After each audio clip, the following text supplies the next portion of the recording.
Vous écoutez Duo de Plume. Bienvenue sur le podcast littéraire Duo de Plume. Je suis Cyril. Et je suis Catherine. Comment ça va ? Grimace, elle est passée. Ouais, j'ai fait une sorte de grimace. Bon, mais c'est pas passé. Pour vous expliquer un peu le backstage, on revient du repas d'un petit resto et on a le ventre, la panse bien remplie. Bien rempli, on a hésité et on s'est dit que quand même on allait faire cet épisode parce qu'il va être cool. Et de quoi on parle ? On parle aujourd'hui des couvertures de livres. Alors, pour vous qui êtes fidèles à Duo de Plume, vous vous souvenez sans doute qu'il y a très très longtemps, parce que je crois que c'était notre 3e épisode de tous les temps, il me semble. C'est possible. En mars 2024. On avait fait un épisode sur les couvertures de livres. Et pendant tout cet épisode, donc nous avons réécouté pour l'occasion, on avait teasé pendant tout l'épisode en disant toutes les 3 phrases. De toute façon, on fera un épisode 2. Tu te souviens, Cyril, c'était l'époque où on se prenait la tête. On avait des illusions. Alors d'une part, on avait des... Non, parce que ça, on continue de teaser en disant on fera un épisode 2, mais on avait surtout, on s'était mis cette espèce de contrainte de faire des épisodes courts et on disait un dixième de ce qu'on voulait dire parce qu'au bout de 20 minutes, on se disait ok, on va saouler tout le monde. On s'arrête. Et là, depuis, on a pris la confiance. Et on vous avait promis cet épisode qu'on a, pour le coup, jamais fait. Donc, une année plus tard, puisqu'au moment où on enregistre, on est en mars 2025, et il était temps, on fait l'épisode 2 des couvertures de livres. Je suis effaré par ta mémoire parce que c'était pas le 3e épisode, mais enfin, c'est quand même pas loin, c'était le 7e. Mais du coup, c'était la 3e fois qu'on enregistrait. Donc, t'as juste, puisqu'on les enregistre en plusieurs. Donc, chapeau. Alors, on avait fait quelque part un peu des généralités du comment faire ces couvertures, ce genre de choses. On va aborder aujourd'hui les couvertures sous un biais un tout petit peu différent, et puis surtout avec l'expérience qu'on a en plus sur le podcast, des rencontres et des interviews et des salons qu'on a eu toi et moi au cours des 2 années qui ont précédé. Donc on espère que ça va enrichir le premier épisode, on va dire. Absolument. Donc, on a essayé de réfléchir un petit peu, d'analyser qu'est-ce qui marche et ce qui ne marche pas sur les couvertures, qu'est-ce qui va faire qu'elles vont soit attirer le lecteur ou rebuter. Bon, il ne s'agit pas de refaire l'épisode précédent, mais tout de même, rappelons que la couverture, c'est le premier contact du lecteur avec le roman. C'est donc un élément absolument fondamental. C'est un élément sur lequel il ne faut pas se rater. Alors, on sort du salon du livre de Genève, qui était en mars 2025, pardon. et c'est flagrant quand tu es assis à ta table de dédicace et que tu vois les gens passer et qui reluquent les couvertures et qui s'arrêtent sur une couverture. Et il n'y a que là qui vont prendre le bouquin, retourner pour lire le 4e, tu vois. Ou d'ailleurs pas, parce qu'ils essayent, alors c'est rigolo parce qu'ils... ils sont rebutés, oui. Oui, mais où ils sont pas rebutés, ils sont attirés, ils regardent de loin et ils restent à 1 mètre parce que je pense qu'ils ont une espèce de logique. Bon, il faut dire que le Salon du Livre de Genève, c'est de l'ordre de 600 auteurs en dédicace, donc ils en ont un petit peu marre de se faire alpaguer alors qu'ils ont le budget pour acheter 4 bouquins. Et ils les regardent, je sais pas si tu as remarqué, moi ça m'a fait sourire, ils les regardent de loin, donc ils restent à peu près 1 mètre, 1m50 distance de sécurité du stand. Et ils regardent la couverture avec les yeux plissés, hyper concentrés, et ils restent comme ça, figés plusieurs secondes, un peu comme si de la couverture, tout à coup, allait surgir. Mais de quoi parle ce livre ? Et on essaye, nous, désespérément, de dire non, mais vous avez le droit de vous rapprocher. Et puis souvent, ça ne marche pas. Mais du coup, on comprend aussi l'intérêt d'avoir une belle une couverture qui attire, sans parler de beauté, parce que c'est très subjectif, mais une couverture qui va marcher, c'est une qui va déclencher chez le lecteur potentiel l'envie d'en savoir plus sur le bouquin, finalement. C'est un peu ça. Voilà, qui va attirer l'attention. Et puis, il y a des aspects un peu psychologiques, on va dire, qu'on peut dégager de manière assez commune, indépendamment, comme tu dis, de l'aspect, est-ce que c'est beau ou est-ce que c'est pas beau. Alors, par exemple, les ressorts psychologiques, ça va être quoi ? Alors, il peut y avoir les couleurs. Ça, c'est des choses qui ont été pas mal documentées sur la signification des couleurs. Bon, il y a même un peu une science de ce que véhiculent les couleurs avec... Alors, j'ai noté. Je prends ma feuille de pompe. C'est pour ça qu'on prend des notes. Donc mais c'est pour ça qu'on prépare ces épisodes. On se moque pas de nos auditeurs. En fait, en fonction presque des genres, il y a des couleurs qui vont marcher mieux que d'autres, ou des couleurs qui vont suggérer un genre ou un type d'histoire plutôt qu'une autre.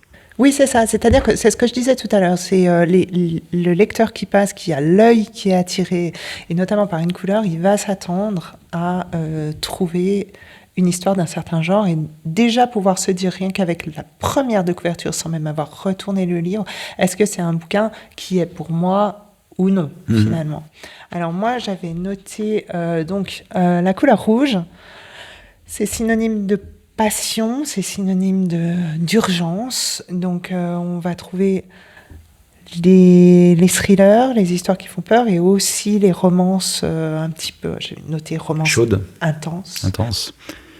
Il y a aussi la couleur du sang par rapport au thriller et aux policiers. Mais du coup, ça peut nous faire tomber aussi sur la bitlite et des couvertures où il y a un peu de sang qui coule pour le coup, pour de vrai, sur les histoires de vampires, les choses un peu fantastiques comme ça. Donc il y a une composante rouge qui peut être utilisée sur ces couvertures aussi. Mais finalement, la bitlite, elle va nous ramener aux deux genres qu'on vient de citer, à savoir le thriller, enfin tout ce qui est horreur, histoire qui fait peur avec l'aspect vampire. Et puis en général, les vampires, il y a toujours une nana qui tombe amoureuse du vampire, qui est... Ou un mec qui tombe amoureux de la vampire. Enfin, je sais pas, c'est souvent les vampires associés à des histoires romances, c'est vrai. Oui, il y a le côté interdit et le côté passion. Donc, à chaque fois, tu vas probablement avoir une histoire qui s'approche ou de la romance, ou de la bromance, ou de l'attirance, en tout cas. Alors bien entendu, on n'est pas là en train de vous dire que si vous avez du rouge sur votre couverture, alors que c'est c'est rien, complètement autre chose. On tire des généralités. Il faut surtout pas vous précipiter chez votre illustrateur pour changer la couverture, mais c'est un petit peu les grandes lignes. Il y a autre chose qu'on peut dire sur le rouge.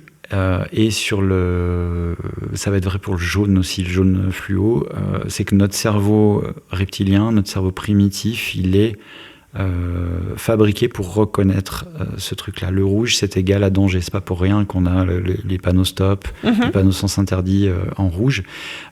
Notre œil et notre cerveau va tout de suite être attiré. L'attention en fait de la personne va être attirée par quelque chose qui est rouge.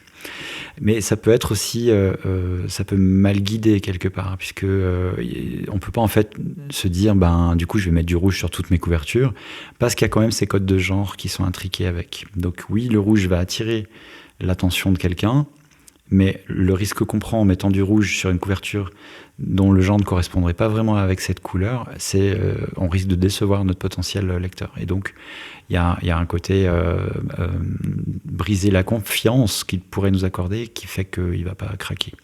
Oui, après, voilà, de toute façon, tout ça est un jeu subtil, mais c'est vrai ce que tu dis. Et puis, par rapport au jaune également, enfin, moi, ça me fait rebondir sur ma propre couverture de La Dormeuse, qui est sortie en 2020. Jaune, ouais. Donc, peut-être depuis, je sais pas, mais je me souviens qu'à l'époque, en 2020, elle est très, très jaune, comme tu dis. C'est une couverture, elle était parue aux éditions Okama, qui a une ligne graphique assez forte sur ses couvertures, avec vraiment des couvertures... alors, monochrome n'est pas le terme qui convient, mais avec peu de couleurs et quelque chose de très graphique, pas d'illustration. Donc, il y a comme ça se passe à Pompéi, il y a des pavés un petit peu stylisés, une espèce de mosaïque stylisée. Et le fond est jaune. Et je me souviens de l'effet... Et là, je sais pas, alors jaune, je sais pas ce que j'ai noté. Alors tu vois, jaune, j'ai noté feel good humour, ce qui n'a juste rien à voir avec ce roman. Oui. Et en revanche, là, je pense qu'il y avait un parti pris de l'éditrice, parce qu'il y avait l'illustratrice, je me souviens, nous avait proposé divers types de couvertures, dont une rouge d'ailleurs, et dont un certain nombre d'autres couleurs. Et il y avait celle-là qui était jaune, et on avait pris celle-là en se disant, elle va ressortir aussi dans les rayonnages en librairie, on va voir que ça. Et c'est vrai qu'on voit que ça. Quand elle était... maintenant, ça fait quelque temps, donc elle est moins souvent sur les têtes de gondole, mais quand elle était chez Payot sur les étagères, tu la voyais de l'entrée de la librairie, tu repérais qu'il l'avait, quoi. Donc ça fonctionne, mais il ne faut pas trahir le genre. Mais il y a comme partout, il y a des exceptions et ça peut fonctionner. Donc c'est un choix. Si on fait ce choix, Ça doit être un vrai choix, ça doit pas être fait par hasard. Il doit y avoir une raison pour choisir ce jaune, par exemple. Oui, c'est-à-dire derrière, il va falloir être solide dans l'explication et dans la quatrième de couverture aussi, je pense, pour que la personne se dise pas « Ah, c'est du feel good ». Voilà, mais en tout cas, c'était un parti pris assez marqué. Donc on a parlé rouge, jaune. Qu'est-ce qu'on a comme couleurs qui sont souvent utilisées ? Bon, évidemment le rose. Je vois sur le document de préparation de l'épisode qui va plutôt être associé à la romance, truc un peu girly, au truc un peu, j'allais dire ado, mais pas forcément. Pas forcément ado, romance. Plutôt romance, ça après éternellement. Les petites filles, elles ont des fringues roses. T'essayes de sortir du truc, mais je crois que ça, c'est... Et puis, je pense qu'à contrario, si ça me paraît très dangereux de faire une couverture rose qui ne soit pas de la romance. Oui. Parce encore une fois, tu peux décevoir. Un thriller rose, waouh. Remarque, ça peut être audacieux. Ou alors, il y a un effet recherché. S'il y a le mot rose dans le titre, ça peut être intéressant, par exemple. La rose du tueur, et puis... Mais c'est si vachement dangereux. Si la dominante est rose, c'est particulier. Oui. Moi qui suis audacieuse de manière générale, je le ferai pas. Sinon, noir, gris, on est en général... là encore, dans tout ce qui est polar, tout ce qui est horreur, enfin des thèmes un petit peu sombres, un petit peu durs. A contrario, blanc, c'est la blanche. Est-ce qu'on peut dire comme ça ? Oui, les couvertures un peu nues, avec juste le titre, c'est ça que tu veux dire par couverture blanche ? Fatalement, on en avait d'ailleurs parlé dans le premier épisode, on pense à Gallimard, on pense à Albin Michel, à Flammarion, à Puf, toutes ces à Paul. Enfin, c'est vrai que les maisons d'édition, on cite essentiellement les françaises, parce que j'ai pas l'impression qu'en Suisse, il y ait tant... Zoé, un petit peu, c'est du fond blanc quand même. Ils ont des fonds blancs. Avec une certaine police pour les titres. Et alors, on en parlera plus tard, mais du coup, ça crée une identité de marque. Ça crée du branding. Donc, c'est à marier avec en plus le genre, mais ça se rajoute. Mais oui, ils ont quelques couvertures blanches, mais pas uniformément blanches avec le titre tout seul. Il me semble pas. Mais elles sont assez reconnaissables. Effectivement, on en parlera plus loin du branding, mais en effet, en général, on va dire, est-ce qu'on ose dire que les couvertures blanches, on associe ça un petit peu à des choses un peu plus littéraires, un petit peu plus... On dit ce qu'on veut d'abord, et puis... Oui, mais je voudrais pas stigmatiser, c'est pour ça que je dis... c'est comme quand on dit le rouge, c'est les policiers, les thrillers. Ouais, tu me diras, on stigmatise depuis le début. Voilà, donc c'est pas ça l'idée. L'idée, c'est... Quand il y a une dominance de couleur, on crée quelque part une attente chez le lecteur qui est sur un genre. Puis on envoie un message. On envoie un certain message, et puis possiblement, il faut juste faire attention à le respecter. Oui. Et je pense que pour se faire une idée, en fait, à la fois de... Parce que par-dessus ça et ces choix de couleurs, il y a aussi des effets de mode. Il y a la mode du thriller avec tel type de couverture, avec un homme qui court, etc. Puis c'est passé de mode avec des gros titres. Il y a eu une mode où on mettait le nom de l'auteur plus gros que le titre. Enfin, il y a plein d'effets comme ça. Donc pour se rendre compte, si on doit faire un choix sur une couverture où on en est de ces effets de mode, il faut aller voir ce qu'il y a dans les catalogues des maisons. Et tu choisis ton genre et tu regardes la plupart des couvertures, comment elles sont faites. Et tu peux en tirer une information de type, en ce moment, elles sont plutôt rouges, etc.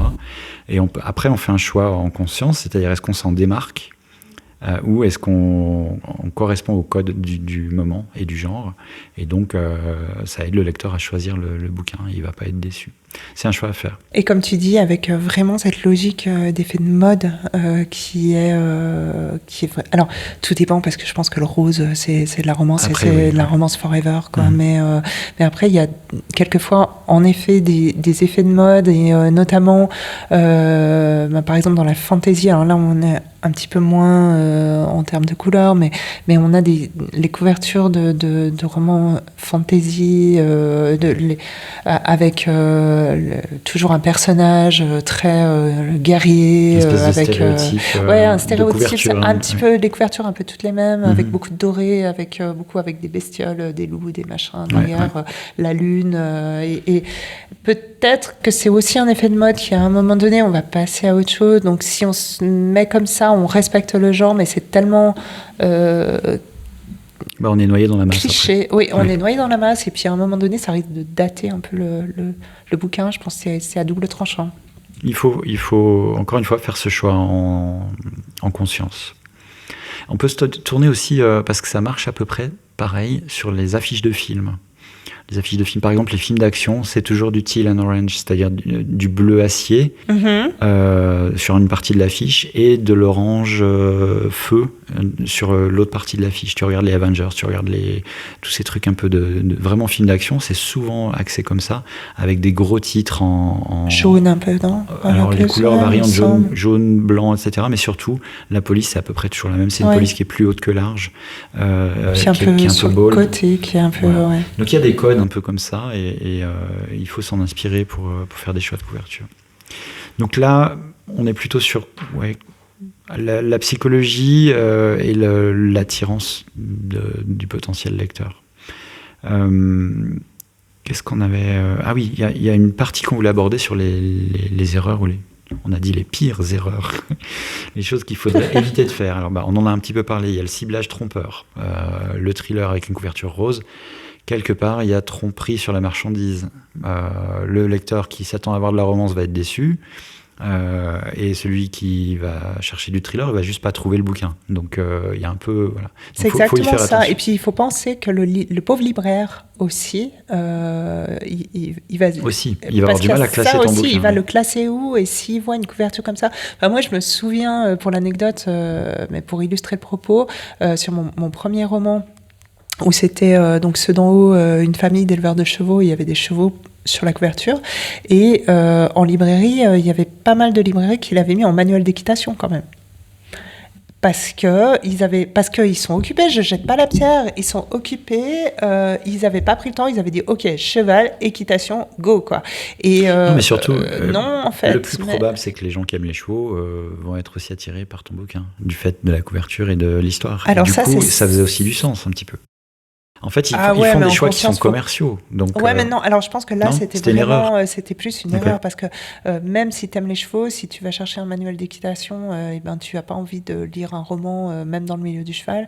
Et à contrario, si tu cherches un roman où il y a des chevaux, tu vas pas aller dans les manuels d'équitation sur comment tu fais pour faire le trot enlevé, tu vois. Enfin, je pense. Enfin, je sais pas. Je crois que c'était pas. Ça m'avait été. Cette anecdote m'avait été rapportée par l'éditeur, et me l'avait été rapportée en me disant, mais bon sang, à quoi il pense, quoi. Oui. Ça n'avait pas été quelque chose de bien, et il avait rectifié la chose auprès du libraire, qui avait dit ah bah ouais, effectivement, je croyais, et puis qu'il avait remis dans la littérature. Alors après, on a.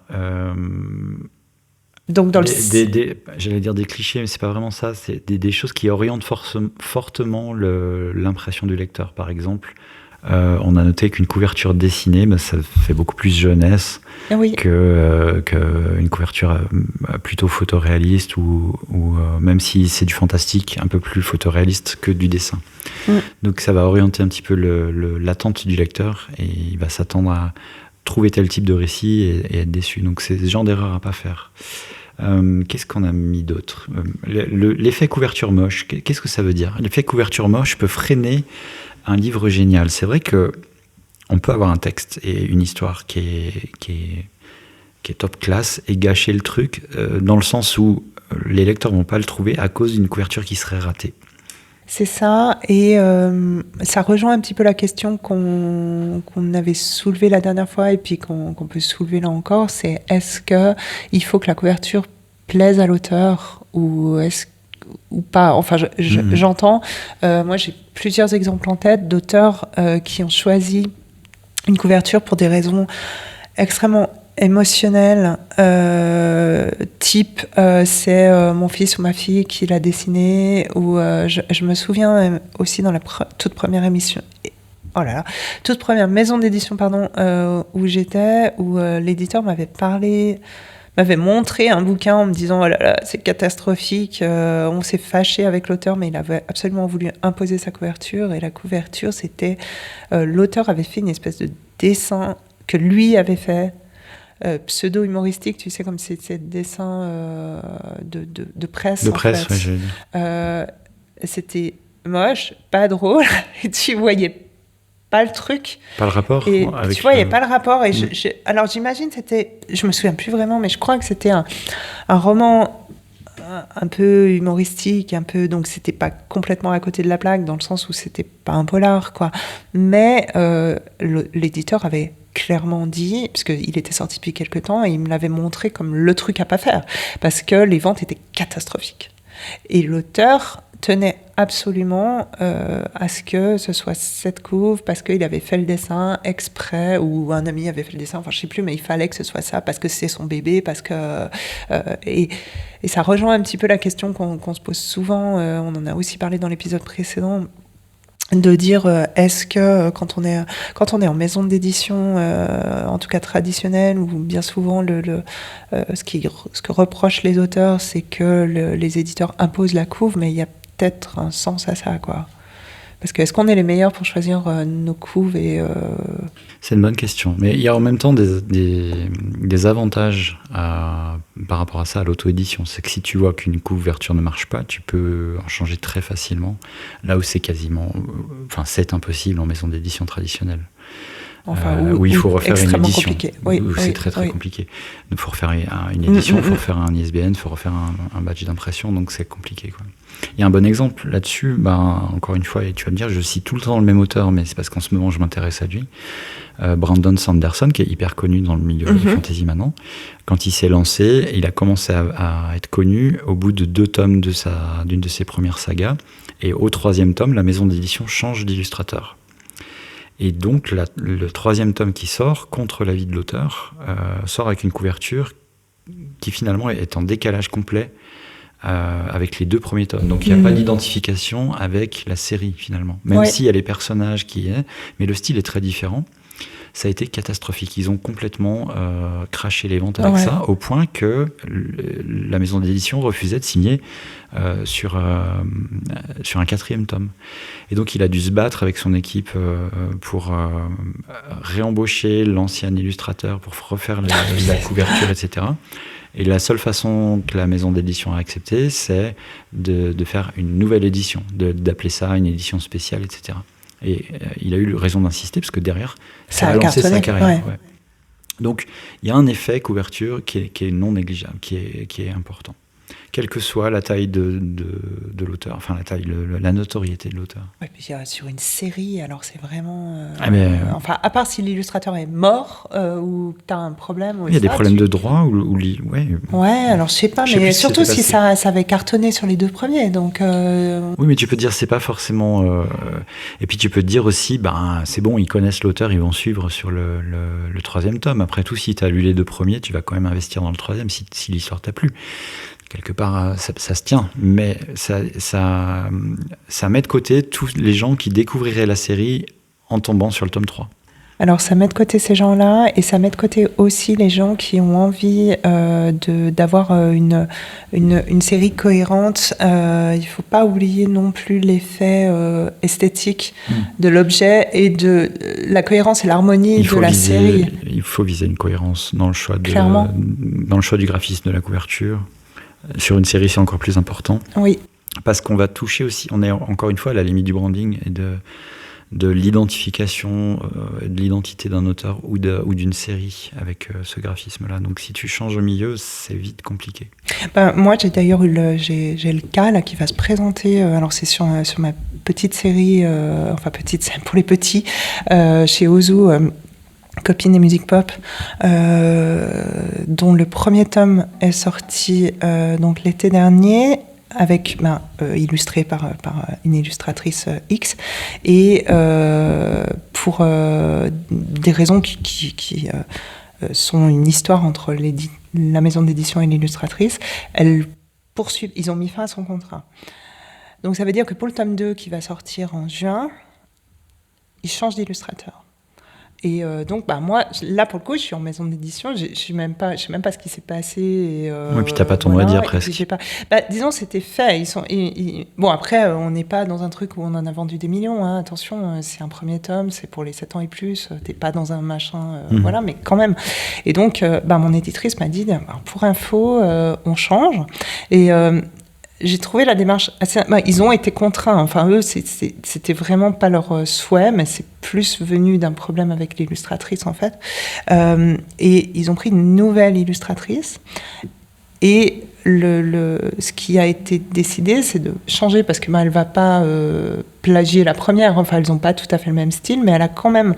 elle s'est réappropriée les personnages et la couverture, parce que c'est non seulement la couverture, mais c'est les illustrations intérieures aussi, parce qu'on est dans de la jeunesse. Dans l'enfance, oui. Donc elle a quand même fait quelque chose où les illustrations sont dans le même esprit que le premier. Donc sans être tout à fait les mêmes, mais on n'est pas complètement perdu, et ça, ils ont fait attention à ça, et à avoir un branding qui va être le même au niveau de la police, c'est la même, sur le titre, etc.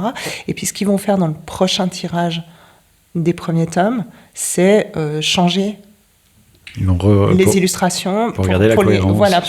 Pour garder la cohérence. Ouais. Et c'est la deuxième illustratrice, donc qui va reprendre les illustrations du premier tome. Mmh. Mais alors ça a moins de conséquences qu'avec Brandon Sanderson, il s'appelle. Pour tout un tas de raisons, mais c'est vrai et j'ai apprécié ça, justement, tenu compte de, attention, c'est un peu casse-gueule, on va faire au mieux pour que ce qui est pas de leur fait se passe le mieux possible. Alors après, on verra comment ça se passe, mais pour avoir vu les deux, bien évidemment, pour avoir vu les illustrations du tome 2, j'ai pas trouvé qu'il y avait c'est vraiment le même esprit, et je pense que ça va aller très bien. J'espère. Je verrai quand je vais les avoir les deux côte à côte, ça me fera peut-être un peu différent. Tu verras. Oui, tu verras surtout les résultats. Oui. Absolument. Mais donc voilà, c'était pour illustrer le propos. Après, oui, alors bon, de toute façon, l'effet couverture moche dont on parlait, c'est vachement subjectif quand même aussi. Mais c'est vrai qu'il y a des fois des couvertures où unanimement tout le monde se dit mais pourquoi? Mais on va pas citer de nom. Non, mais on en voit plein, puisqu'on arrive même à les voir en salon, où tu sens que le truc qui a été pensé après ou très peu pensé, et c'est une des grosses erreurs à ne pas faire. Il faut la réfléchir, la couverture, de manière correcte. Oui. Si tu donnes d'emblée une impression que c'est bâclé, je te jette une image et un titre en police comics, qui est la police de caractère qui est bannie partout. Tu prends ton lecteur pour un... J'essaie de pas dire de gros mots, tu vois. Oui, mais vous nous avez compris. Mais tu pour une banane. Pour une banane. Donc, il ne faut pas prendre son lecteur pour une banane. Non, si tu donnes cette impression, ça donne pas envie d'aller lire l'histoire. Donc il faut quand même qu'il y ait un sentiment ça doit servir à donner envie d'aller plus loin, d'aller lire l'histoire.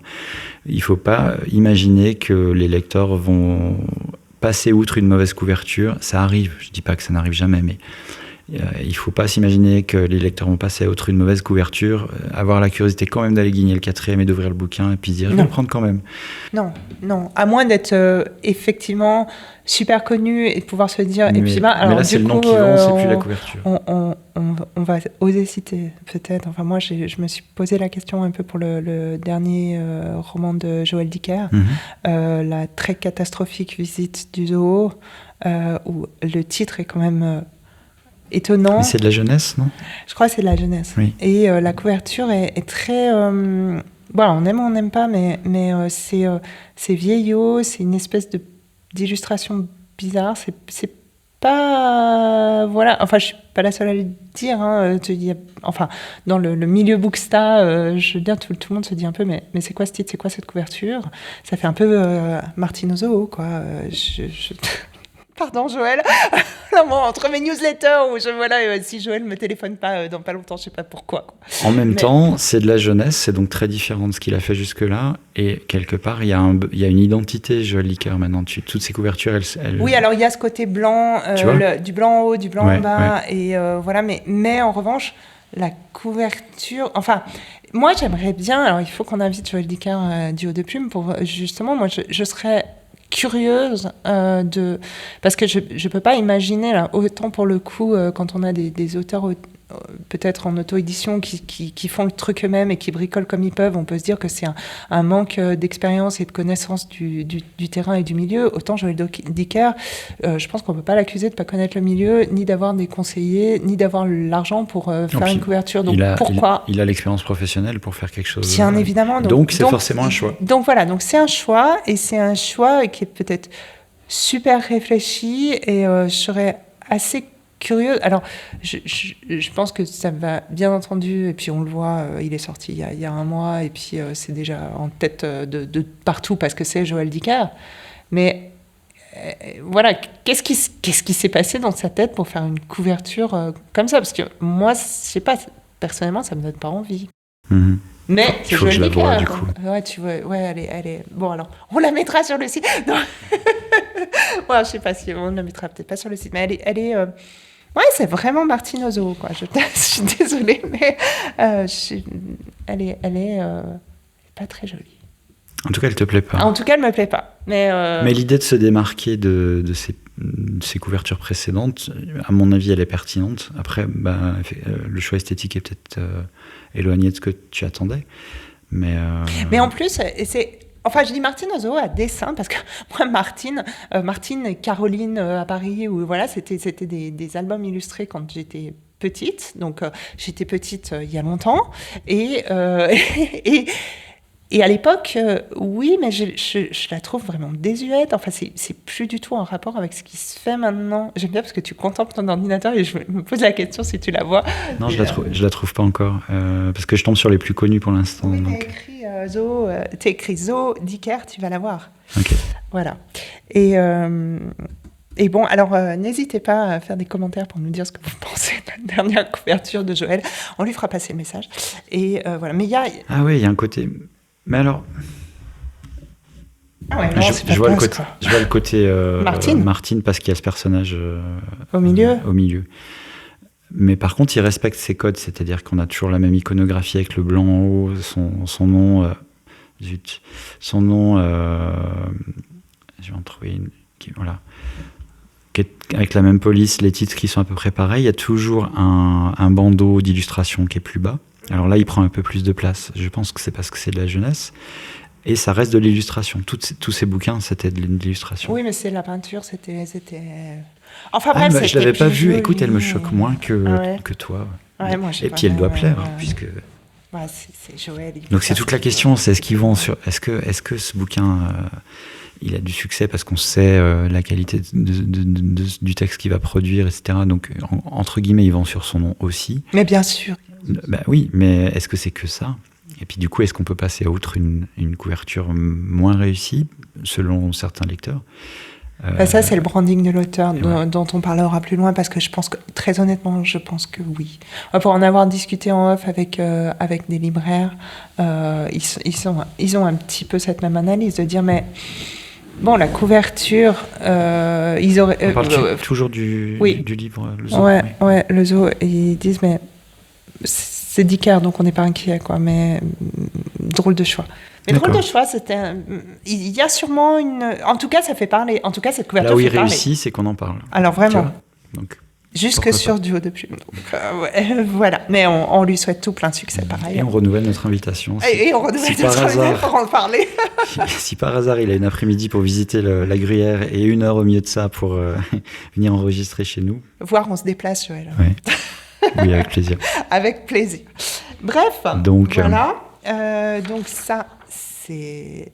Ceci étant, donc... Alors, on parlait auto-édition avec certains avantages, comme celui de vendre une couverture qui ne fonctionne pas, la changer très très vite. Quels sont les avantages de le faire de l'édition traditionnelle, la maison d'édition qui va choisir la couverture, selon toi? Alors... déjà, il y a l'expérience de la maison. C'est-à-dire qu'elle va pouvoir te dire, non, mais attendez, ça, on ne peut pas prendre, ou ça, c'est trop controverse, ou ça... Enfin, bon. Il y a une certaine expérience où ils vont pouvoir aider à faire un choix de couverture, peut-être. Oui, alors il y a 2 choses à distinguer, à mon avis. Il y a d'une part, en effet, la couverture elle-même, avec le visuel en tant que tel, indépendamment de ce qu'on va appeler le branding de la maison d'édition par lui-même, où je pense qu'on aura...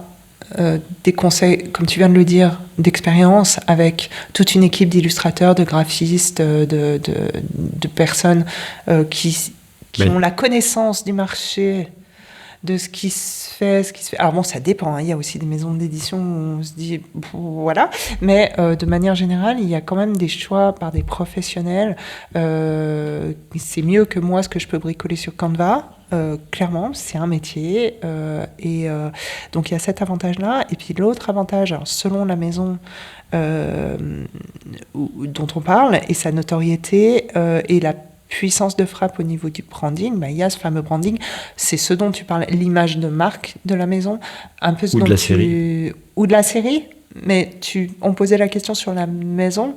Tu as des maisons qui sont identifiées graphiquement de manière très forte, où tu les reconnais d'un coup d'œil, de loin, même si tu vois pas ce qui est marqué sur le stand, tu sais que c'est eux. Vanille Noire avec leur couverture de polar rouge et noir, tout le monde les reconnaît maintenant. Donc, par exemple, t'as, des fois ça peut être des formats, ça peut être comme Actes Sud, leurs formats sont des formats totalement uniques, très allongés, avec une hauteur sur largeur qui est beaucoup plus importante que les livres classiques. Il y a les éditions Zulma aussi, ces couvertures ultra graphiques avec le fond, c'est une espèce de papier peint très coloré avec juste un motif géométrique, et le titre est marqué dans un triangle avec la pointe en bas. Je sais pas si tu vois. Non, avec Zulma, c'est. Du coup, mais tu peux pas les rater, quoi. Alors tu peux pas les rater, et tu sais tout de suite que c'est Zulma. Après, évidemment, quand tu es sur les collections blanches Gallimard, avec le titre rouge, tu sais que c'est Gallimard. Qu'est-ce que tu regardes? Une couverture Zuma, justement. Voilà. Tu vois, avec on vous mettra les liens sur notre site. On met de plus en plus de liens sur le site. Faut pas qu'on oublie non, mais de les mettre. On suit. Mais c'est vrai que du coup, elles sont très très reconnaissables. Mais on reconnaît la maison d'édition et pas forcément l'auteur. Du coup. Alors voilà, il y a le petit bémol de ça, c'est que c'est Zulma, Z-U-L-M-A, c'est ça. Oui, Z-U-L-M-A. Tu effaces l'auteur. Parce que l'identité, tu effaces entre guillemets, mais l'identité de la maison d'édition est tellement forte que ce qui va attirer, je pense, le lecteur en premier, c'est de se dire, ça c'est un bouquin Zulma, j'aime cette maison d'édition, donc j'y vais. Et avant même de se dire qui a écrit ça. Et c'est un choix extrêmement osé, je trouve, en adulte, ça marche. C'est un choix qui est beaucoup plus fréquent en jeunesse, où tu as les effets collection, notamment, je pense, chez Ozu, au Frisson Suisse. Oui, mais les lecteurs jeunesse, ils n'ont pas les mêmes exigences, les mêmes attentes. Ils ne vont pas lire un auteur. Enfin, certains, non. Oui, il y a des séries qui sont super célèbres. La série de Christine Pompéi qui est hyper célèbre, mais donc ils vont suivre un personnage. Oui, mais ils savent pas mais ils savent pas forcément qui est l'auteur. Qui est l'auteur. Et chez Frisson Suisse, où on est tout un collectif d'auteurs, alors il y a ce branding qui est vachement fort avec Frisson Suisse, c'est écrit en jaune. Un frisson, on sait ce que c'est. Voilà, et le titre, on a un titre avec une police très particulière, Frisson Suisse, qui est écrit un petit peu en montant comme ça. C'est toujours la même présentation de la couverture. Et moi, on est une quinzaine d'auteurs maintenant, je crois, à avoir écrit des frissons. Il y a 25 titres, quelque chose comme ça. Ça se vend super bien. Mais en salon, et encore au salon de Genève, la dernière fois que j'y suis allée, j'ai eu un nombre incalculable de gens qui m'ont dit « c'est vous qui avez écrit les frissons ?» J'adore, c'est super, mais ils sont où les autres? Et je dis non, là c'est les deux que j'ai écrits. Alors, je t'explique, non, mais on est plusieurs auteurs. Donc là, on identifie clairement la série et pas l'auteur. Ouais. Et les parents aussi. Et les parents aussi. Mais c'est bien aussi parce que ça va, entre guillemets, et avec toutes les réserves possibles, tirer vers le haut la notoriété, les ventes d'un auteur qui serait moins connu. Parce qu'il va bénéficier de l'effet locomotive des autres qui ont déjà bien vendu, tu vois. Alors, c'est évident. A contrario, aucun auteur ne retirera un succès individuel d'avoir écrit. Alors, les frissons, c'est super, parce que tu es content d'être dedans, parce que tu sais que si tu écris un frisson, même si tu sors de nulle part, tu vas vendre des milliers d'exemplaires. Qui que tu sois. parce que tu as un cahier des charges qui est super frisson. précis et que c'est frisson. Maintenant, personne ne sait, c'est beaucoup dire, mais je dirais qu'on est tous à la même enseigne, entre guillemets. Il ne faut pas se dire « Ah bah ça y est, je suis entré dans la collection Frisson, je vais devenir aussi célèbre que Nicolas Feutz ou Marc Woltenhauer, qui sont par ailleurs des auteurs suisses très connus, qui écrivent tous les deux dans les Frissons, mais pour les lecteurs de Frissons, ils savent à peine plus que... C'est pas des lecteurs qui se croisent en même temps, donc... il y a les parents. Alors, les parents, oui, mais... Il y a les parents, mais c'est... mais c'est les faits... Les enfants qui lisent des Frissons vont pas aller lire le dernier ultimatum de... ça dépend, ils grandiront. Oui, ils grandiront. Ils grandiront, mais ils sauront pas, sans doute. Mais c'est un intérêt... Enfin voilà, là on parle plus sur des choses finalement qui relèvent des stratégies commerciales. Oui. Et alors après, il peut y avoir... On peut tout à fait, en termes de branding... C'est quand même le but de la couverture. Bien entendu. Et puis, tu peux mixer les deux. C'est-à-dire que tu peux avoir une couverture où tu vas identifier la maison d'édition et identifier l'auteur, parce que l'auteur est un des auteurs phares de la maison d'édition. Et il y a, dans la maison d'édition qui a déjà son branding, il a encore, lui, son branding à lui, comme par exemple Amélie Nothomb, ses couvertures, c'est sa tête chaque fois, donc il y a sa tête, donc tu sais de loin que c'est la deuxième auteure, celle qui m'imite, qui a un chapeau aussi. On sait maintenant où elle a pris l'idée. Ouais. Voilà. Mais bon, alors c'était bien, à Genève, elle n'était pas là, j'étais toute seule à voir le chapeau. Non, je plaisante bien entendu, mais elle a à chaque fois, on reconnaît de loin ses couvertures où il y a sa tête dessus et où il y a quand même la police, etc. et la présentation Albin Michel. Où tu as Maxime Chatham, où le nom de l'auteur prend toujours à peu près la même place, c'est toujours la même police. Oui. Donc on l'identifie clairement, et on identifie aussi beaucoup Albin Michel, parce qu'il y a ce petit logo avec ce petit carré rouge qui est sur toutes les couvertures. Et donc tu as le mélange des deux mondes finalement en termes de branding. Ok. Après, dans cette identité visuelle, alors l'identité visuelle de l'auteur, je trouve que c'est quelque chose qui est super intéressant, parce que souvent c'est quelque chose auquel on ne pense pas au départ. Parce que je ne sais pas toi, mais moi quand j'ai écrit mon premier roman, j'étais déjà contente d'avoir écrit mon premier roman, et je n'ai pas envisagé qu'il y aurait un deuxième roman, à vrai dire. Et tu ne penses pas carrière pour le premier, c'est sûr. Mais non, et tu étais déjà tellement tout émerveillé que par ce qui t'est arrivé, que tu réfléchis pas en effet, tu réfléchis pas carrière et tu réfléchis pas série. Et je regrette, enfin entre guillemets, je regrette sans regretter, parce que je me dis, moi, je vais les ressortir. Et puis en même temps, moi, je suis un mauvais exemple parce que j'écris dans tellement de genres différents que je peux pas avoir une unité. C'est un autre problème. Mais dans chaque genre, tu peux avoir une cohérence graphique. Ouais, sauf que je prends pas les mêmes illustrateurs. Mais finalement, si j'aurais pu faire ça. En même temps, j'admire.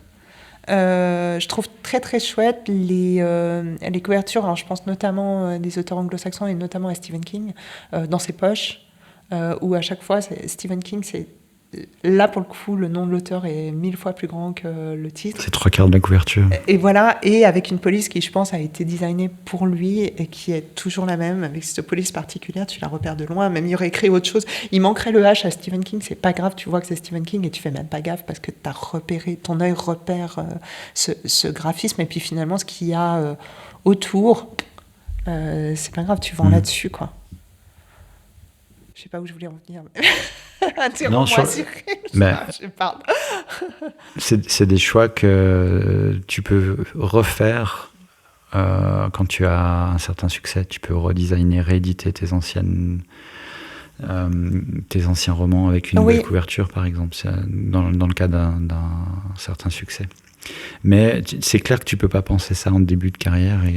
Mais par contre, livre à livre, il faut faire attention au point qu'on a cité en tout premier, à la qualité, à pas trahir entre guillemets les attentes d'un potentiel lecteur, pas faire ce genre d'erreur grossière. Et après, ça laisse beaucoup de choix dans la façon de faire les couvertures, dans le choix de l'illustration, dans le choix de la police, etc. Et puis après, il y a la version je suis auteur auto-édité et finalement je fais bien ce que je veux. Mais du coup, il y a tout à faire et c'est là où on peut faire le plus d'erreurs, je pense, par manque d'expérience ou parce que par mauvais choix. C'est aussi là où on peut choisir un branding par avance, etc. Il y a des auteurs auto-édités qui sont très professionnels par rapport à ça. Oui. Je pense à un auteur notamment de science-fiction qui fait ses couvertures avec il les construit dans un logiciel 3D, puis il place la caméra et ça fait sa couverture, puis après il place son titre. Mais du coup, il a encore le modèle 3D, ce qui fait qu'il peut faire des trailers en vidéo pour vendre son bouquin, etc. Il y a tout un monde qui est construit, c'est juste génial. Et rien que les illustrations, moi, me donnent envie de lire le bouquin. D'ailleurs, j'ai acheté. Et j'ai lu 3 Tu es faible. Oui, puis la SF, bon. Ouais. Donc, il y a ces possibilités. En maison, on va pas parier sur toi. Si c'est ton premier roman tout de suite, tu n'auras peut-être pas accès à autant de possibilités. Et le plus souvent, tu vas prendre ce qu'on te propose. Et en même temps, tant mieux, parce qu'il faut faire confiance pour le coup au professionnalisme de la maison qui te prend. Mais après, peut-être que tu peux faire évoluer les choses. Oui, puis après, tu as le risque, à contrario, de t'enfermer aussi dans... Ah, pardon. Non, mais c'est ça, oui. Ouais, de t'enfermer dans l'image que tu as construite quand elle est très typée. Oui. Je pensais notamment, j'avais pris l'exemple de Gilles Le Gardinier qui avait fait la série il y a 15 ans. Il y a un chat sur ses couvertures. Voilà, il y a un chat sur ses couvertures et il a 3 ou 4 bouquins complètement cramés.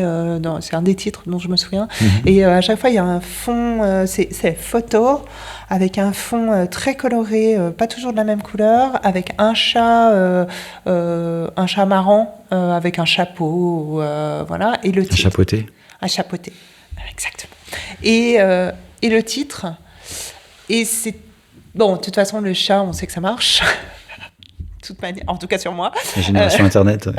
Et c'est identifiable. Enfin, c'était un coup marketing, surtout peut-être à l'époque où il les a sortis. C'était peut-être plus original que maintenant, je ne sais pas. Mais je me souviens qu'il y avait ce truc, c'est qui l'auteur avec les chats ? L'auteur avec les chats. Et les gens en librairie demandaient, je veux le nouveau livre avec le chat dessus. Et tout de suite, tu sais de quoi tu parles. Mais j'avais entendu qu'il en avait eu ras-le-bol à un moment donné d'être identifié à l'auteur avec des chats, surtout qu'après il s'est mis... Enfin, ces romans-là qui étaient des romans un peu feel-good... Oui, si t'écris un autre genre ou si t'as du mal après... Oui. C'est ça, il a fait quelque chose ensuite qui était beaucoup plus philosophico, aventuro, quelque chose, qui avait plus du tout le même ça collait pas avec le chat. Ça collait pas avec le chat, et je ne sais pas... Alors lui aussi, après Joël, il faudra qu'on invite le Gardinier pour en discuter avec lui. Ce serait intéressant de savoir, est-ce que c'était pour se détaché de cette image qui avait dépassé d'une certaine manière les objectifs et qui l'avait vraiment catégorisé dans un certain type de roman, qui s'est mis à écrire autre chose, ou est-ce qu'il avait envie d'écrire autre chose de toute manière, et voilà, des fois, en fait, on peut tout imaginer tant qu'il ne nous a pas répondu. Mais sur ces nouvelles histoires, il y a encore des couvertures à chat ? Non, ça aurait été une catastrophe. Oh, bah, mais t'es en pleine forme, toi. Non, mais ouais. Il me faut une petite mais ouais, c'est un des dangers finalement d'être... Alors il y a branding et branding finalement. Il y a, quand on commence à t'identifier par la couverture, après c'est dur d'en sortir parce que tu te dis si je le fais pas, je vais perdre des lecteurs potentiels finalement. Donc voilà, on a trouvé finalement un inconvénient à cet avantage et il faut y penser aussi. Et c'est un pari. Mais c'est le même pari de changer de genre. Si tu as du succès dans un genre, est-ce que tu t'aventures, même si tu as des envies, est-ce que tu t'aventures dans un autre genre ? Est-ce que tu le fais sous ton nom ? Est-ce que tu n'as pas la trouille de décevoir ? Si. Mais je pense qu'après... C'est toujours le problème. Enfin, on revient sur une question qui a juste rien à voir, donc on va juste l'effleurer et dire qu'on fera un épisode là-dessus, de savoir est-ce que tu écris ce que tu as envie, est-ce que tu écris pour toi ou est-ce que tu écris pour le marché, et est-ce que tu écris pour dire tiens, j'ai envie d'aller là-dedans, et puis si mes lecteurs me suivent pas, tant pis. Bon, si tes lecteurs, t'en as 12 sur le premier roman, tu t'en fiches, ça peut aller que mieux. Mais si tu as déjà eu un petit succès déjà chouette sur tes premiers romans dans un certain genre, est-ce que tu prends le risque ? Tu peux te poser la question en tout cas. Ouais. Est-ce qu'on doit pour avancer sur le sujet, est-ce qu'on doit avoir la même couverture sur la version e-book et sur la version papier, ou est-ce qu'on peut distinguer les deux? Est-ce qu'il y a un avantage à distinguer les deux? Parce que, alors, je l'aborde parce qu'on a dit qu'on en parlait, mais aussi parce que parfois tu penses une couverture qui rend vraiment super bien en broché sur la version papier, et malheureusement quand tu la projettes sur un écran d'ordinateur au format tout petit sur les magasins en ligne, parce que ça va être des toutes petites vignettes, elle est à la limite du lisible et elle est noyée dans le reste et on n'arrive pas à la distinguer. Du coup, certains font le choix d'avoir une couverture très différente pour cette raison-là ou pour d'autres. Je pense qu'il y a des... Enfin, là, je vais pour le coup migrer en Normandie et dire, je pense qu'il y a des... Ça dépend. Ouais, ça dépend des cantons. On est en pleine forme tous les deux. Pardon, on est un peu fatigué. Salon du de Genève, tout ça. Non, mais mon exemple te parle. Oui, non, mais absolument. En théorie, même, il faudrait designer la couverture pour le plus petit format, de manière à ce qu'elle soit visible de loin, même en petit format présenté sur le catalogue d'une maison d'édition en ligne. Et après, grossi, on le reconnaît d'autant mieux quand il est dans le broché, quoi. Mais il y a de plus en plus d'auteurs qui font ça. Qui font pas la même couverture ou qui changent. Je me souviens d'une auteure que je suis sur Insta qui avait commencé. Mais alors, j'ai pas la fin de l'histoire, je sais pas ce que ça a donné, mais qui s'était aperçu que justement son e-book marchait pas du tout, alors que le brochet marchait plutôt pas mal, notamment en salon. Et je pense que ça tient exactement à ce que tu dis, c'est-à-dire que sur la petite vignette, c'est une couverture qui est assez esthétique. Je crois qu'il y a une danseuse dessus, enfin quelque chose, mais donc un personnage qui est pas très gros, avec des couleurs qui sont pas extrêmement contrastées, et autant c'est très joli sur le brochet, autant sur l'e-book tu vois rien. Quand il met petit en vignette, tu vois rien. Et elle a décidé de changer, de passer sur quelque chose de beaucoup plus contrasté. Mais que sur l'e-book. Que sur l'e-book. Voilà. Parce que le brochet marche bien. Et alors oui, t'as pas envie de changer le brochet quand il marche. Quand tu sais qu'il marche et que la couverture y est pour quelque chose, tu vas certainement pas changer une équipe qui gagne. Donc voilà. Et puis alors après, donc moi, l'écueil principal à cela, à mon sens, c'est que c'est difficile. Enfin, tu présentes les deux avec c'est le même bouquin, mais il n'a pas la même couverture. Je trouve que le message est pas super clair. D'un autre côté, les gens qui te lisent en e-book, c'est pas forcément les mêmes que ceux qui te lisent en brochet en général. Donc, tu tapes sur deux marchés différents, mais ça veut dire qu'à chaque fois que tu vas parler de ton bouquin, tu vas devoir montrer les deux couvertures. Enfin, il faut qu'elles s'harmonisent aussi, ce qui n'est pas forcément le cas. Je trouve visuellement, enfin, on est quand même à une ère du visuel où c'est super important sur Instagram, etc. Donc, quand tu as une vignette avec une couverture bleue en photo sur le brochet, et puis une couverture rose illustrée sur l'e-book, et puis que tu poses les deux ensemble en disant ouais, c'est le même bouquin, achetez-le, c'est bizarre. Maintenant, est-ce que ça... Il faudrait vraiment... Et là, je n'ai pas d'opinion sur la question parce que j'en sais rien et que j'ai pas posé la question. Il faudrait qu'on enquête là-dessus.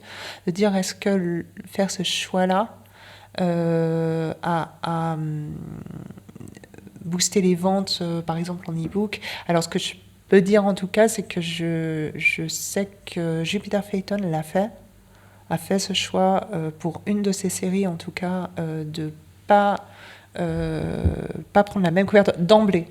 Elle a, pour cette raison-là, elle a une couverture très graphique avec pas de personnage pour une fois, ce qui n'est pas habituel chez elle. Mais c'était une série qui datait d'il y a quelques temps. Puis j'avais sa newsletter et elle l'avait expliqué dedans. C'est une couverture extrêmement graphique avec des volutes, avec du doré, des machins. Enfin, elle s'était fait plaisir, qui donnait rien du tout en e-book. Donc d'entrée de match, elle a fait 2 couvertures. Et Jupiter Phaeton, c'est quand même quelqu'un qui fait rien au hasard et qui est quand même, à chaque fois qu'elle sort un bouquin, elle en vend des milliers. Donc, si elle le fait, c'est que ça doit être possible. C'est peut-être naïf comme manière de dire, mais... Non, mais alors, le penser à l'avance, ça fait, pour moi, en tout cas, beaucoup de sens et de cohérence. Et typiquement, si tu prends les vignettes de Duo de Plume, le format vidéo, YouTube, Spotify en long, en paysage. En paysage, merci. il va avoir une certaine forme et je suis obligé de le refaire et je déplace le titre et souvent je déplace le nom de l'interviewé par exemple pour la vignette carrée, mais l'identité visuelle reste la même avec les mêmes fonds rouges, avec les mêmes logos, etc. Et du coup, voilà, on identifie très bien l'épisode quand même, mais on a 2 formats complètement différents. Donc, moi, je pense que ça peut coller. On a 2 formats, mais on a c'est le même fond. Parce qu'après, le danger principal, c'est d'envoyer un message où ton lecteur, il va se dire « Oh, il y a un nouveau roman !» Je pense qu'il ne faut pas être très, très différent du brochet. Il faut adapter... en l'occurrence, les 2 auxquels je pense étaient hyper différents. Pour Juppie Juppie, et puis pour cet auteur sur Insta. On dit Juppie comme si on la connaissait, mais en fait... on l'a croisé. On lui fait coucou, mais voilà. Coucou. Alors, Juppie, si tu veux venir, on va être super occupés. On a beaucoup de monde qui vient sur notre podcast. Alors, ils viennent de manière virtuelle, mais on leur garde une place. Ouais, tous ensemble, Joël Dicker, Juppie, et puis on a dit Gilles Le Gardinier. Voilà. Pour l'instant, c'est tout. Alors là, on invitera du public. Oui, ça me paraît clair. Bon. Qu'est-ce qu'il nous reste ? À force de dire des bêtises, après, on est... Alors, attends, où est-ce qu'on en était ? Il nous reste ça, éventuellement. Ouais, alors, je sais pas. Le ça en question, et c'est une discussion qu'on a à chaque fois, c'est la place de l'IA et de l'IA, il y en a partout, on a déjà eu cette discussion, mais la place de l'IA générative, c'est-à-dire de créer une couverture ou des éléments de couverture via une IA sur des couvertures.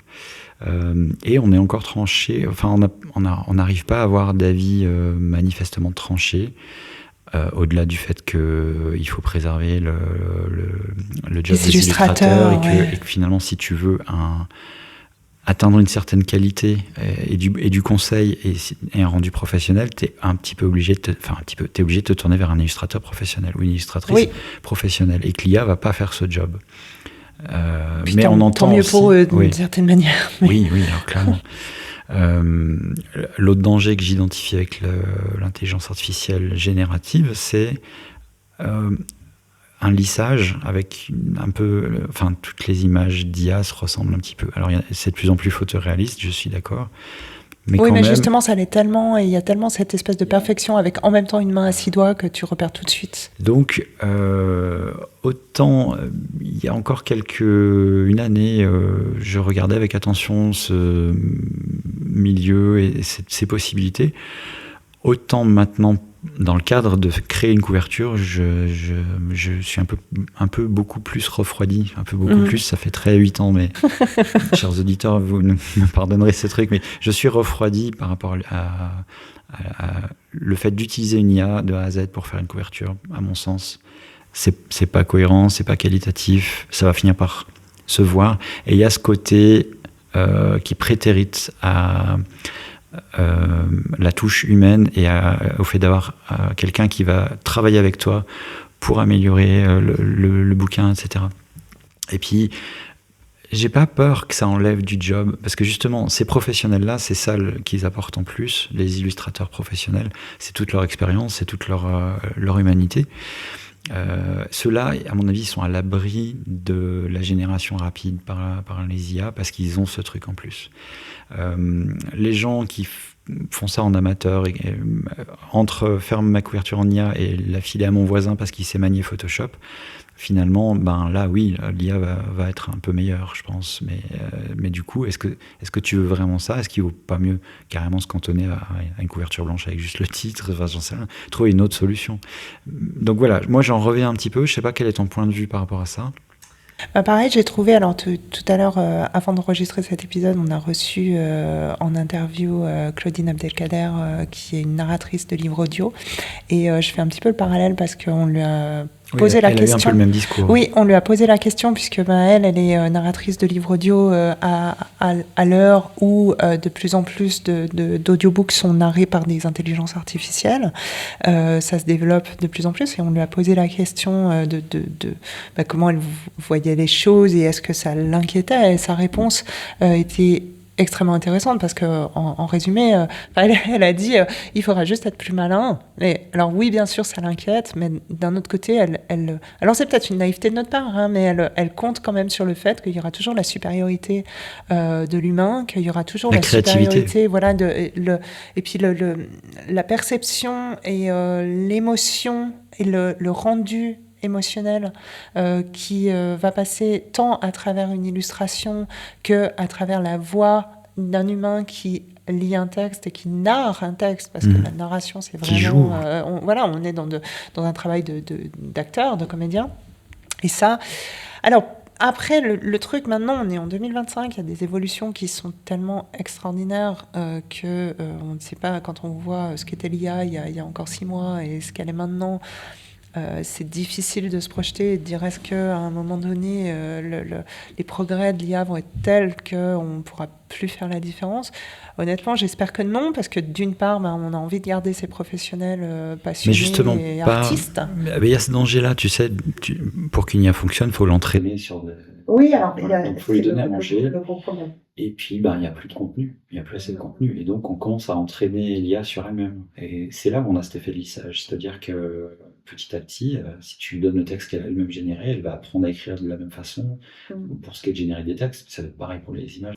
Donc, il y a quand même un danger du côté du photoréalisme et des deepfakes. Avec le danger, c'est la désinformation. Donc, c'est plutôt côté actualité, côté influence des gens, côté politique. Pour ce qui est de la créativité, de créer des couvertures, etc., il y a pour moi moins ce danger-là, parce que justement, ça va se lisser, il y aura toujours les mêmes couvertures. La créativité humaine, elle est humaine, elle est quasiment pas reproductible, en tout cas, à mon sens, par l'IA. Et par-dessus ça, on n'a même pas abordé les problèmes éthiques et écologiques. C'était surtout ça. Parce que même si l'IA devient meilleure que nous, il y a un coût qui, pour moi, est prohibitif en termes écologiques et en termes éthiques. Donc, ça pèse aussi beaucoup dans la balance de savoir que parce que j'ai généré une couverture ou une image par IA, j'ai consommé 8 baignoires d'eau et je ne sais pas combien de kilowatts d'électricité, à l'heure où il y a encore des gens qui sont des zones de conflit, il y a des gens qui ont besoin de cette électricité. Donc, ce décalage-là me dérange profondément. Donc, je rejoins un peu les tout premiers gens qui étaient contre l'IA pour ces raisons aussi. J'avais ça en tête, mais tu te disais au tout début de l'arrivée de GPT, etc., que les coûts allaient baisser, que le coût écologique, il était à l'entraînement, puis qu'une fois que les modèles étaient là, ça coûtait beaucoup moins cher. Puis on se rend compte que c'est pas du tout le cas. Ouais, alors j'avoue, cet aspect-là, je sais pas du tout. Mais il existe. Donc, il y a aussi ça qui vient dans la balance. Au-delà du fait d'enlever, parce que la conversation de départ, c'était ça, c'est le risque d'enlever, enfin, que des gens perdent leur job, des illustrateurs en l'occurrence. Le risque que des gens perdent leur job. Ça va être le cas au début, parce que certains éditeurs ou certains, sans les qualifier, vont faire le choix de la facilité, mais je pense qu'ils vont en revenir, parce qu'au niveau qualitatif, on ne va pas s'y retrouver par rapport au dialogue qu'on aura avec un humain. Oui, et puis la problématique qui revient aussi, il n'y a pas de cadre législatif sur l'entraînement des IA génératives avec le travail des artistes. Ils ont tout plié, ouais, donc ça, c'est quand même discutable. Assez dérangeant, on va dire. Donc je pense qu'effectivement, il faut soutenir les artistes pour la génération des couvertures. Maintenant, j'ai tendance à, d'un autre côté, me dire pour des illustrations sur un blog ou sur les réseaux sociaux, etc., et me servir de l'IA pour des illustrations. Bon, oui, sur un post Insta, ça me paraît moins grave. C'est pas le contexte de l'épisode, mais non. Moins grave. Bon, après, il y a toujours le coût écologique. Mais si tu mets ça de côté, quel est l'enjeu ? On n'est pas dans un truc commercial. Tu peux te poser la question, mais du coup, est-ce que ton illustration par l'IA était vraiment nécessaire ? Donc, bon.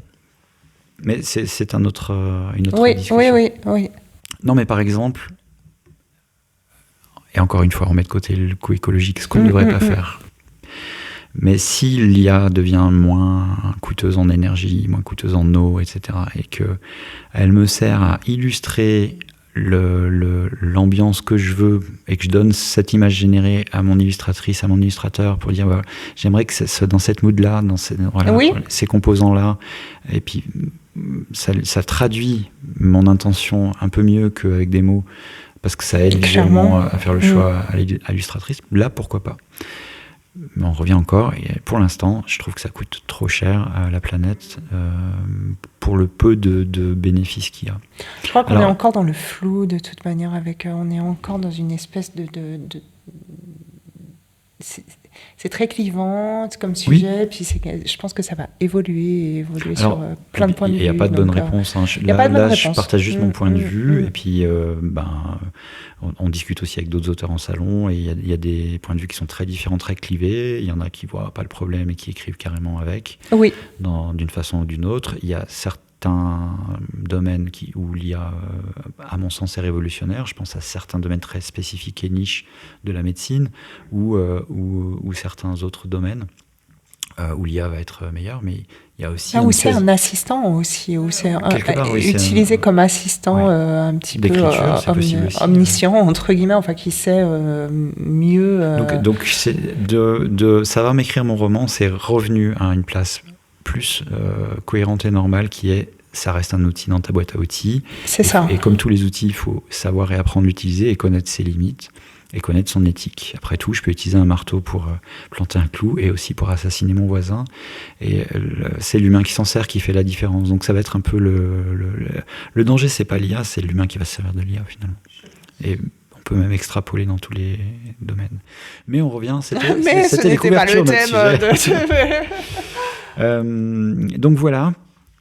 Un beau complément, enfin j'espère, et vous nous direz en commentaire ce que vous en pensez, mais c'est un complément qui me semblait nécessaire à ce premier épisode qu'on avait fait dans la première saison sur les couvertures, qui est un peu plus global et généraliste. On a eu plaisir à l'enregistrer. Oui, n'hésitez pas à nous faire part de vos commentaires et à venir discuter avec nous de ce sujet sur les réseaux sociaux ou sur notre site ou sur les plateformes, que vous soyez auteur, lecteur, simplement que vous ayez un avis sur la question tout simplement. On sera ravis de vous lire et d'échanger avec vous. Absolument. On va essayer de documenter au mieux l'épisode avec les exemples qu'on a cités, en les mettant sur l'article lié à l'épisode sur notre site duodeplume.com. Et puis, on se dit à dans 15 jours. À dans 15 jours. Salut Catherine. Salut Cyril. Parce que ça crée du lien, et un lien qui dure longtemps. Un texte, c'est un ruisseau. Par moments, il est très lent. Par moments, il va très fort. Tous les abrutis de marcheurs au pas de loi que vous êtes devraient lire les livres au lieu de les brûler. Mais vous couchez avec tous vos auteurs, dites-moi. Je ne bosse plus du tout avec des connards.